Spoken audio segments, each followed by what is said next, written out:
Hey everybody, it is episode 354. It is going to be a no resolution New Year's.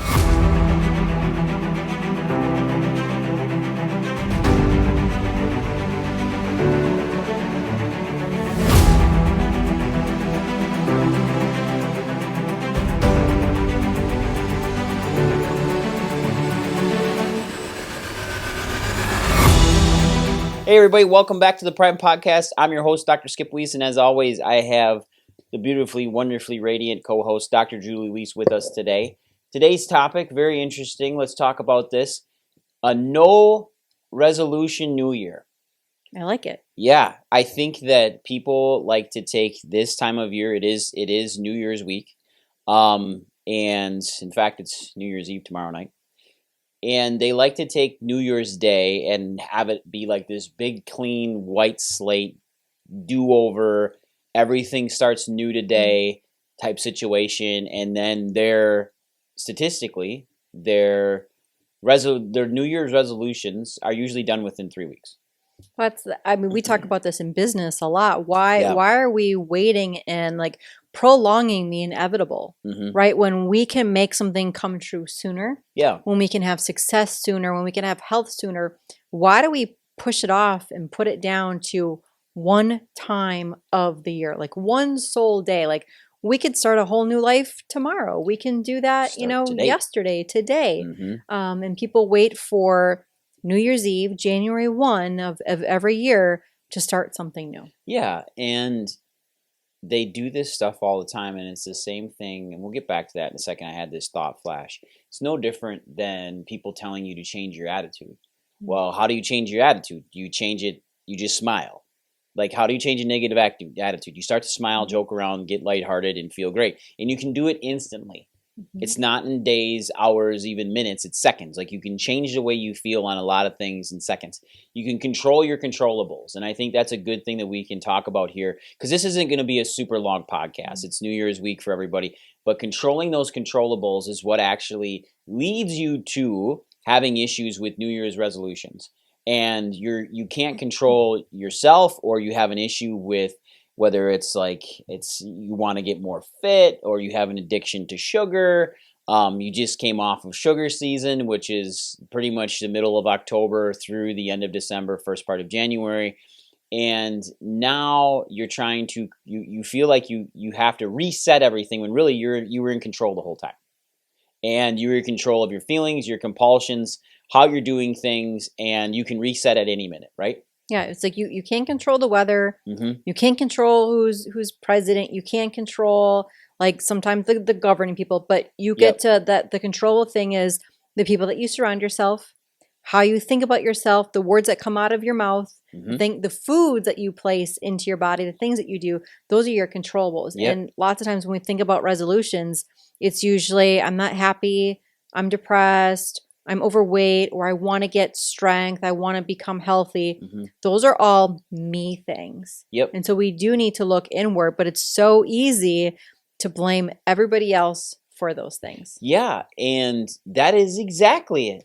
That's exactly it. Is those are all me things, right? And you can control the amount of sugar you take in. And a lot of the times we're just really down on ourselves. So we're not happy with how we look, or we're not happy with how we feel, or we're not happy with the people in our lives, our relationships.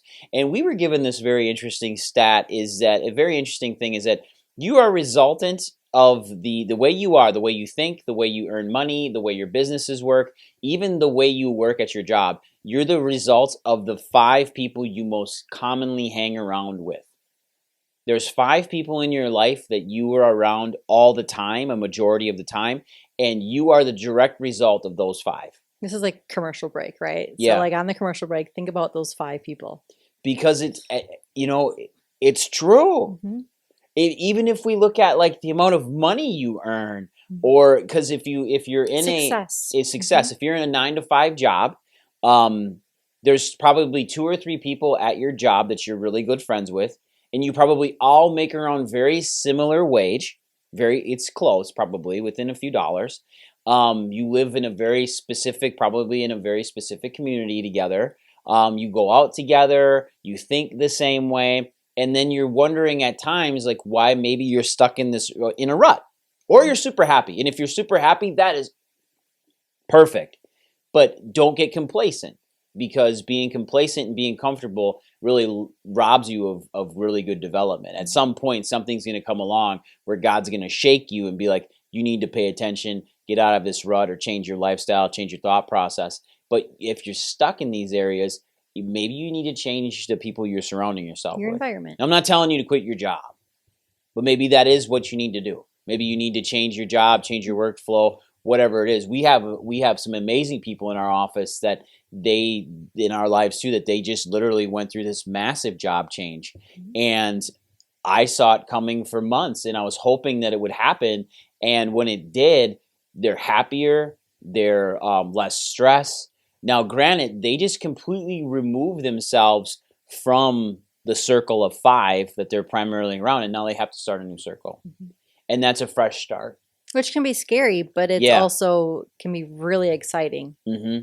So if you're looking to change that, first off, like change your headspace, change the books you read, change the media you consume, change the things you do. So like if you're constantly on Facebook, Instagram, all the social media networks, which we use to disseminate our podcast, but if you're even listening to podcasts that aren't good for your knowledge or your health or for your mental well-being, change those up. Change up those addictions to those things, right? Start breaking the routine. What would you do, Dr. Julie, since you're an incredible coach, both for business and person? What would you do to change things up a little bit? I think first step 1 is evaluate who you surround yourself with. Right. And this is like, we're talking New Year's Eve. So are you going to spend time with family? And family is a tough one, right? But if you have that somebody in your family that's been always negative and brings you down, sometimes it's okay to say, you know what, maybe I'm not feeling well, or I just can't make it. Because you need to start looking at yourself, and for you to become a better person to yourself, to your community, to your family, you need to surround yourself and become a really stronger person of you. So look at those 5 people that are closest around you. But I think also really evaluate, and this isn't a one-time thing, right? Evaluate, am I really happy? Am I doing the things that I want to do?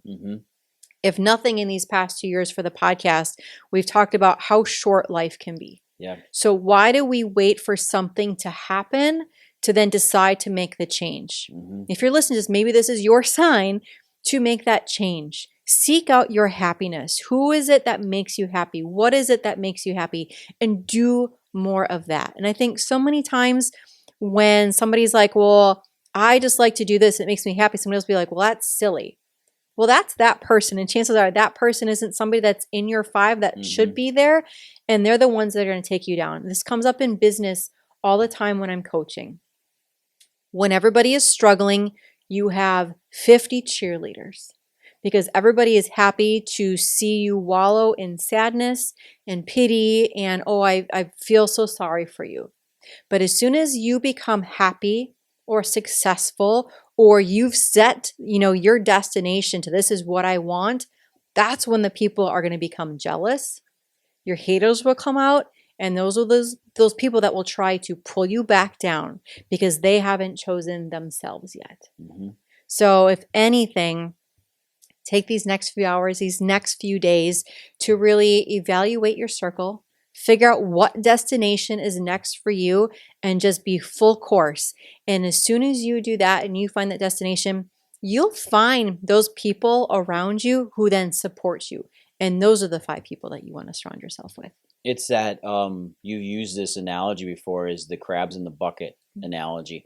It's, if you ever seen crabs in a bucket, they literally pull themselves back down. And if they're all in a net, if one starts to make its way out, the other one will grab it and pull it back down. And they put themselves back in this situation constantly.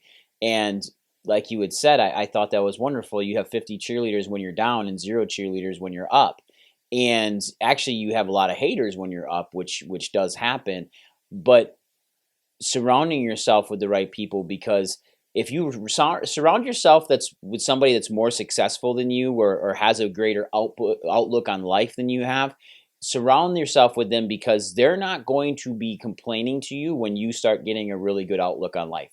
or when you start actually losing weight, or you start gaining health in your lifestyle, you start going to the gym. The people at the gym aren't the ones that make fun of you for being at the gym.